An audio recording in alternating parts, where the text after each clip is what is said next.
Então nós pedimos agora o senhor Daniel Filho que passe para nos falar do negócio, para apresentar as pessoas que ele acha que deve apresentar. Por favor, Daniel.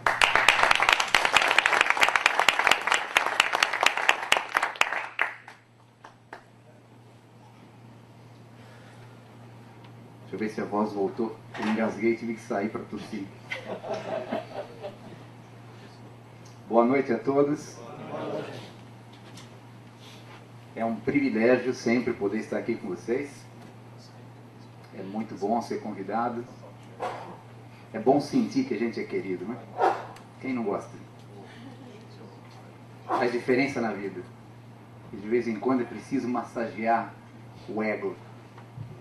Dizer e mostrar e demonstrar que aquilo que você faz de coração, a disposição, a boa vontade que você tem, é reconhecido.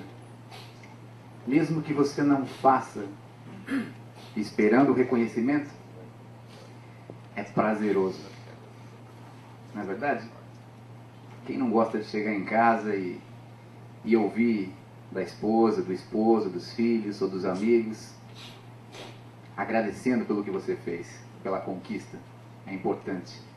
E para mim estar aqui hoje, a convite de vocês, é importante. Eu tenho muito prazer em estar aqui nesse local. Não me lembro já quantas vezes estivemos aqui, Oscar. É a quarta vez essa? Quarta. Que bom. Espero poder vir aqui muitas outras vezes.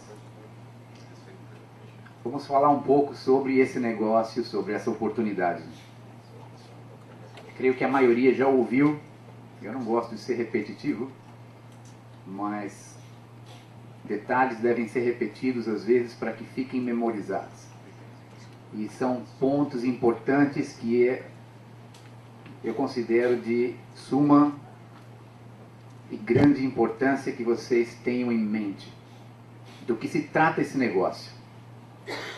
Vou ser objetivo, para que ninguém tenha sono. E trago aqui comigo uma equipe de apoio, de amigos. A Suzana já apresentou o Gaspar, que está na nossa base em Boston. Tem acompanhado desde o início, acreditou, como todos vocês que já participam. Quero agradecer o pessoal que veio de Nova York aqui, que estão sempre acompanhando, quase em todas as reuniões, em New Jersey, aqui em Boston. Isso me motiva bastante. Quero agradecer o Heriberto. Você pode levantar um minuto, Heriberto? Boa noite a todos. Heriberto é o diretor executivo, presidente do banco na Suíça. Ele veio ao meu pedido para estar alguns dias. Eu já estou segurando ele aqui pela terceira semana. Ele morrendo de vontade de voltar para Genebra. Não vai dar para você ir tão rápido, não. Fica mais um pouco. Quero agradecer também aqui a presença do Abel, que é meu amigo, meu irmão. Acho que uma das poucas pessoas que durante o tempo onde eu fui investigado, atacado e massacrado, não somente se levantou por mim, mas me apoiou. Eu acho que muito do que a minha família fez ou preservou ou manteve, ele é o alicerce. E eu agradeço muito a tua presença aqui hoje. Ele é advogado, amigo, irmão, e ele é a pessoa que fala as coisas que ninguém fala. Aquele que todo mundo tem medo de falar, porque pensa que eu estou numa posição muito alta, ele vem e me puxa a orelha. Ele fala, tá errado. Quero agradecer ao Dr. Fábio e ao Mário que vieram. O Fábio chegou hoje do Brasil. É um parceiro que nós temos na companhia pública no Brasil, que hoje está unindo-se com a nossa estrutura atual, vem para somar, trazendo um volume de ativos bastante interessante, que vai fazer com que esse negócio tenha uma vida mais longa ainda. É muito importante a tua presença, eu agradeço você ter vindo, ter se deslocado de lá até aqui. e também ao Mário. O Mário deixa a gente maluco com a tecnologia que ele tem e trabalha. Vocês vão ficar impressionados. Nós vamos fazer um convite aqui no final hoje dessa conferência. E ele foi incumbido hoje, ele não sabe ainda o trabalho que ele tem. Comigo é assim, a minha esposa reclama, todo mundo reclama. Fala, meu amor, você não se organiza? Eu me organizo. Eu faço como Deus manda, né? Você tem que estar preparado como se Cristo voltasse na Terra hoje. Tem que estar preparado para Ele voltar hoje. Mas você tem que se programar como se Ele voltasse daqui a 100 anos. Então você tem que estar organizado, né? Eu me organizo, não para 100 anos. Eu tento agendar e me programar por uma semana. Só que a minha agenda muda de hora em hora. Eu recebo uma média de 6.000 chamadas diárias. Mais e-mails e mensagem de texto. Então, as pessoas creem que eu sou mal educado e não consegui responder. Ou não responder em tempo hábil. É humanamente impossível eu passar um dia respondendo, contestando tudo e pensar em elaborar, desenvolver os negócios, cuidar do setor financeiro, legal, técnico. Não é fácil, eu me desdobro. Mesmo dormindo 3 horas por dia, que esse é o meu normal durante os últimos 15 anos, eu acho que eu deveria ocupar então essas 3 horas, né, que eu não estou fazendo nada, para poder responder as mensagens. Não é fácil, é duro. E eu tenho me dedicado bastante a esse projeto. Em mais 2 minutos eu vou comentar especificamente sobre o projeto. Mas, só para completar essa entrada, minha família me cobra muito hoje. Que eu havia feito uma promessa, e eu quebrei a promessa, de dedicar tempo à minha família, assim que eu terminasse o caso, a investigação que o governo fez contra mim. A investigação terminou. Nós iniciamos um outro projeto, onde eu não esperava ter participação de tanta gente. E hoje meus filhos não têm mais tempo comigo. Isso eu não tenho muito prazer, eu não gosto muito disso. Mas eu preciso com que isso que nós iniciamos como uma família seja sucesso absoluto como tem sido, mas tenha consistência, que possa ir longe e que muitos possam ser beneficiados. Isso chegou para ser de fato uma bênção. Assim eu vejo, assim eu sinto, e essa é a forma com que eu trabalho. E se é uma bênção e deve ser dividida, eu preciso dedicar um pouco de tempo a essa família, que são vocês. Sem deixar minha família de lado, é claro. Mas eu vejo meu filhinho de 5 anos de idade me segurando pelas pernas no hotel quando eu estou saindo. Não quer que o pai saia de perto. Eu vejo aqui meus amigos, meus irmãos, quando termina uma conferência, me puxar pela mão e falar, Daniel, vai embora que eles querem ver você. Mas todo mundo quer falar um pouquinho, né? Uma pergunta, 2 minutos, 5 minutos, e eu vejo passam mais 3 horas e eu estou daqui ao hotel mais 2 horas de distância. E assim tem sido ao largo dos últimos 5 meses, que eu espero já a partir da próxima semana ser aliviado um pouco, depois de um treinamento mais intensivo que nós vamos fazer com os líderes. Então vamos falar sobre o negócio. Já introduzimos demais, né? O nosso negócio tem como base, como alicerce, ouro. Ouro, todos aqui conhecem, já ouviram falar, alguns colecionam, outros gostariam de ter. Nosso negócio é referente à produção física de ouro. Só que nós produzimos o ouro inicialmente de uma forma muito peculiar, muito diferente do que o convencional no mercado faz. O que é o convencional e o que é o produto gerado por nós. Eu não vou contar a história por que nós chegamos a esse ponto e como nasceu o negócio, porque já é tarde para vocês e eu não quero me estender com vocês. Mas se tiverem interesse, depois eu posso dar mais detalhes. De repente vale a pena ouvir. Mas eu vou ser objetivo sobre o negócio. Que assim vocês podem entender melhor. Qualquer um com um pouco de dinheiro, ou por herança, ou por sociedade, ou da forma que seja, pode adquirir uma propriedade, ou já ter uma propriedade, e descobrir que embaixo da terra existem minerais, metais preciosos, petróleo, coisas que pertencem ao governo, não a nós. Tudo aquilo que está embaixo da terra é propriedade do governo, e o governo, ele concede, ele permite que você faça estudos, ele dá uma concessão de exploração específica, baseada no estudo que foi desenvolvido, autorizado por eles. Mesmo que essa terra seja sua casa, o que tem embaixo dela deve ser concedido e autorizado pelo governo. Assim funciona. Pois bem, nosso negócio não tinha absolutamente nada a ver com concessão mineral, com estudo geológico. Nosso negócio era commodities, especificamente açúcar. Essa era a base do nosso negócio em 2007, 2008, até o governo intervir, porque nós pagávamos muito. Eles não conseguiam entender porque pagávamos muito, sem interrupção. E quando você oferece demais, a primeira impressão que dá é que alguma coisa tem por trás disso. Tem que ter alguma coisa errada. Existe uma fraude por trás disso. Essa pessoa está enganando. Isso é uma pirâmide, isso é um Ponzi. Intermediários que provocaram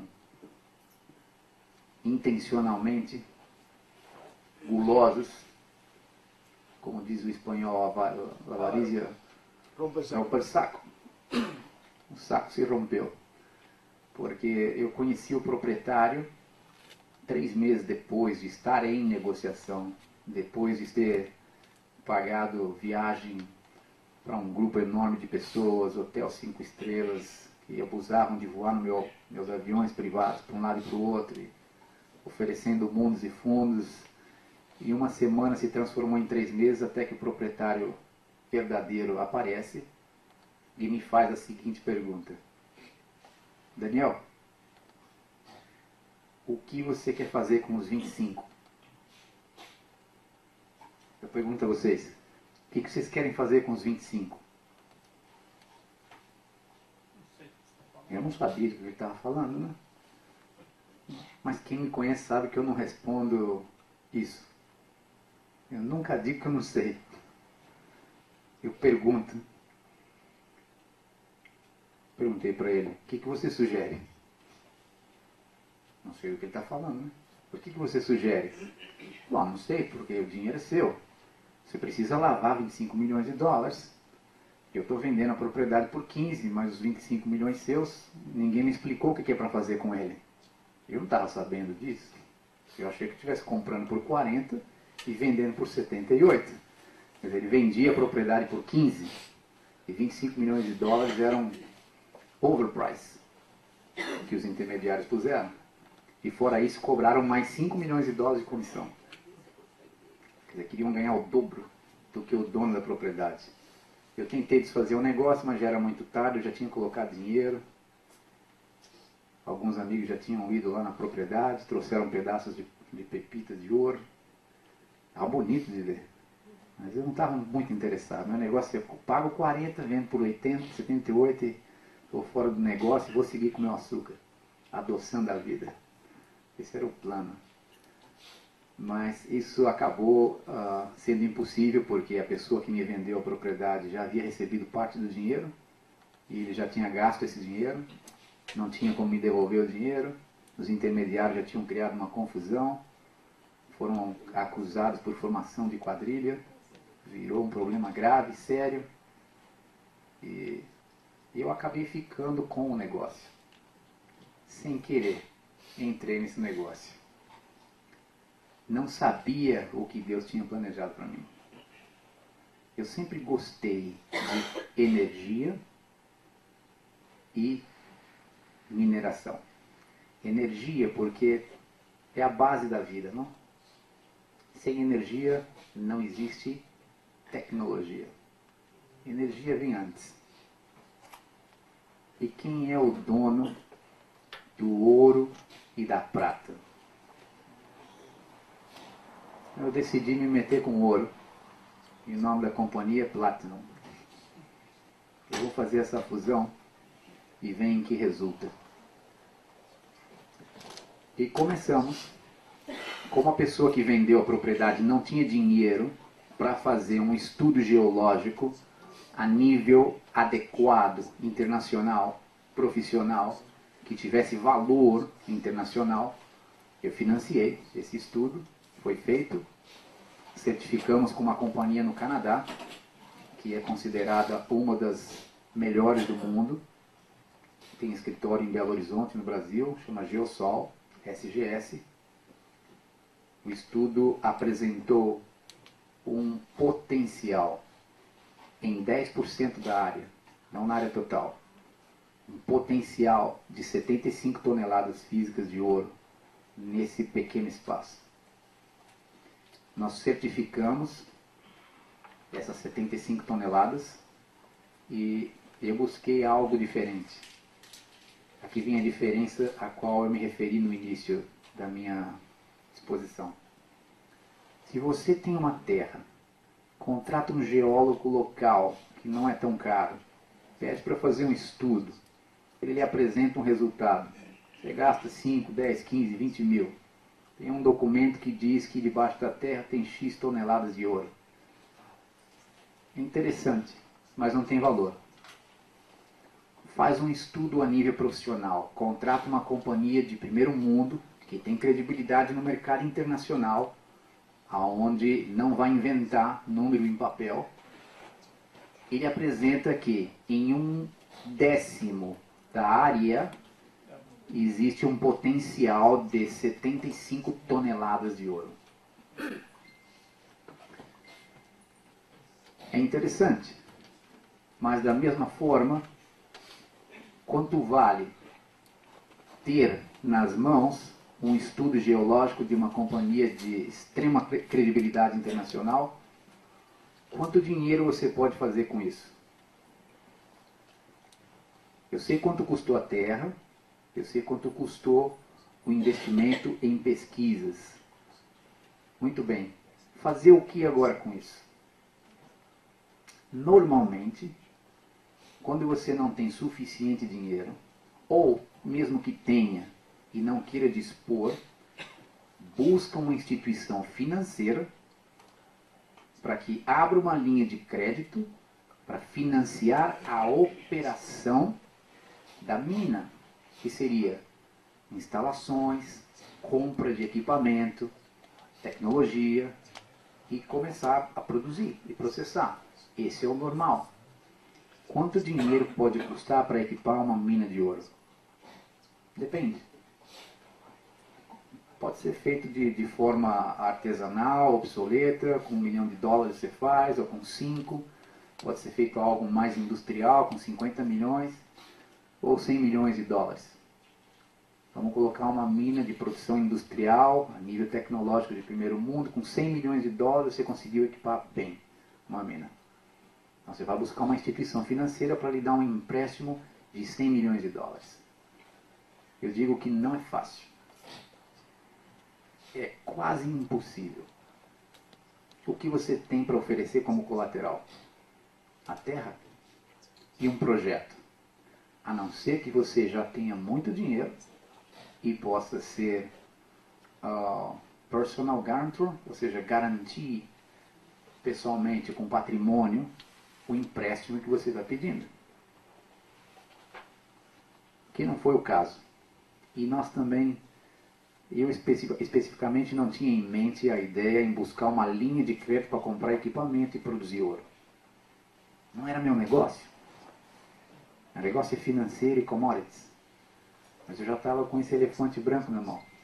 Tem que tirar um proveito disso agora, né? não para tentar recuperar.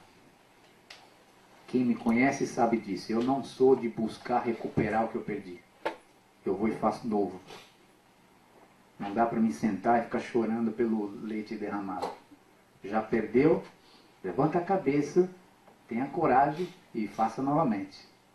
Se perdeu porque tinha. Se tinha, é porque soube como fazer. Conhece o caminho, busca novamente. O tempo que você vai ficar aqui buscando recuperar algo, ou discutir com alguém, ou enfrentar judicialmente contra seu irmão, ou contra uma pessoa que fez um negócio com você, na minha opinião, é perda de tempo. E tempo é a única coisa que você não recupera na sua vida. Qualquer outra coisa é recuperável. O tempo, não. Esse minuto aqui é único. Saindo daqui, não volta mais. O resto, você recupera. Isso não. Pois bem, e não é filosofia.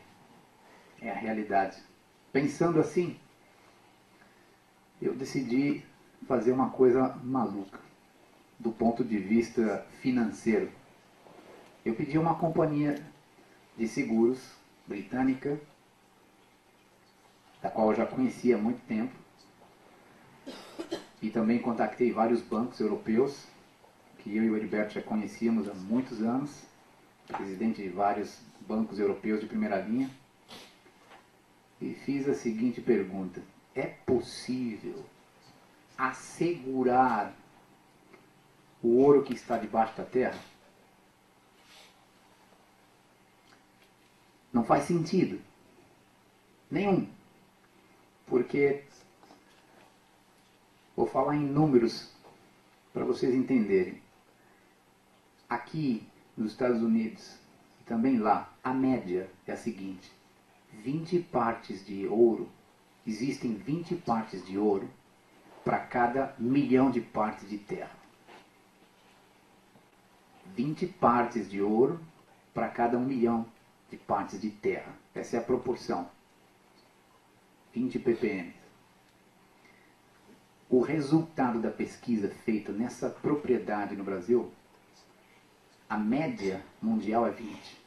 O resultado nessa propriedade foi de 242 partes de ouro por 1 milhão de partes de terra. Ela está pelo menos 10 vezes ou 12 vezes superior do que a média mundial. Então, a concentração de ouro muito grande. Mesmo assim, você precisa tirar milhões de caminhões de terra para poder separar o metal, extrair o ouro, produzir, refinar e ter o produto acabado para o mercado. É muito trabalho. Para que assegurar algo que ninguém vai tocar? Quem vai chegar no meio da noite para extrair o ouro que está debaixo da terra? Sendo que ele vai encontrar, quando muito, 200 partes por cada 1 milhão de partes de terra que ele for escavar. Quanto tempo vai levar para ele conseguir 1 quilo de ouro? Não vale a pena? Então, para que gastar dinheiro com seguro? Quanto uma companhia de seguros vai cobrar para assegurar um potencial de 75 toneladas? Que naquela época valia o equivalente a 4,2 bilhões de dólares. Muito bonito o número, né? Quem não gostaria, né? 4,2 bilhões de dólares. Potencial. Cadê o dinheiro? Não tem, né? Quanto tempo leva para explorar e para sacar 75 toneladas de terra?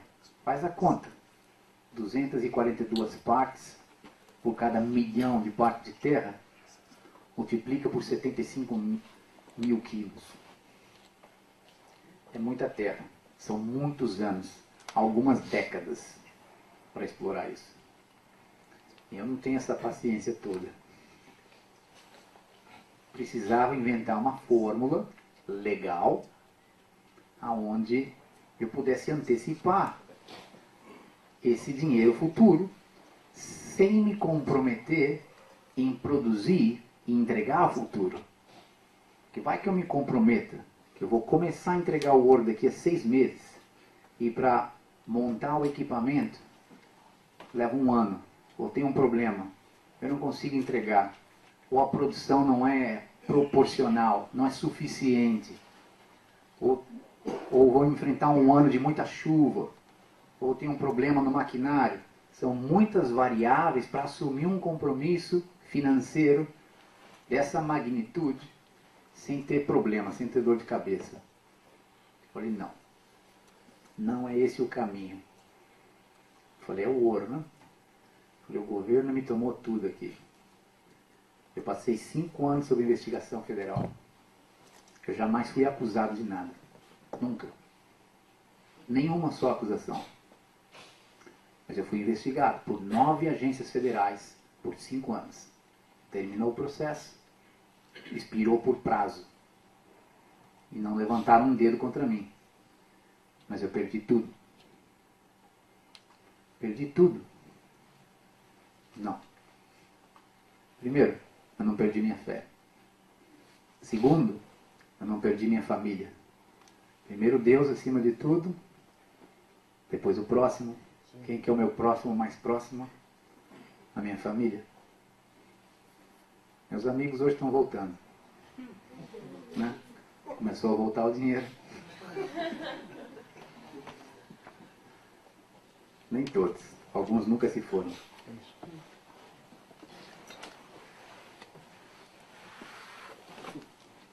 Mas essa foi a forma ou a razão pela qual eu decidi dar um passo um pouco maior. Me envenenaram, não me tiraram a vida, me ameaçaram de morte várias vezes. Aconteceu de tudo. Atacado, criticado, zombado. E eu aqui, permaneci aqui de pé. Sinceramente, nem eu consigo explicar como. Mas eu estou aqui, falando para vocês hoje. Eu tive que responder ao meu filho, quando ele me perguntou em 2 ocasiões. A primeira, pai, como você conseguiu perder, qual foi o número? 26 bilhões de dólares. Como é que você conseguiu perder isso? E o papai perdeu porque o papai tinha. E se eu tinha, é porque eu sei como fazer. E eu faço novamente. E a segunda foi caminhando um dia pela rua, um mendigo sentado na calçada, pedindo esmola. Eu digo ao meu filho que esse mendigo, comparado ao papai, ele é milionário.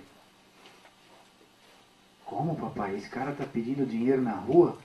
Ele é milionário? Eu falei, ele tem 275 milhões de dólares mais que o papai. Meu filho, uau, não parece que ele tem 275 milhões. Eu falei, não, filho, ele não tem 275 milhões, mas o papai perdeu tudo e ficou devendo 275 milhões. Então o dia que eu pagar tudo e ficar zerado, sentado no chão ali com ele, eu sou feliz. Porque eu já não tenho mais dívida. Lições que a vida traz por alguma razão. Como um diamante bruto tem que ser lapidado, eu não acredito em casualidade. Tudo tem uma razão e um propósito de ser. Tudo tem o seu tempo, o seu momento. Se eu passei por isso, como disse Jó, eu dou graças a Deus. Eu digo que se nós tivéssemos o conhecimento de Deus, escolheríamos para nós os caminhos que Ele escolheu.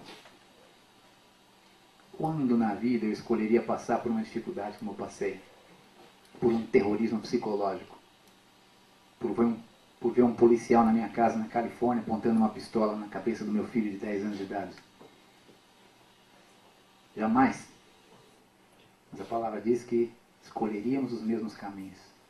Pois bem,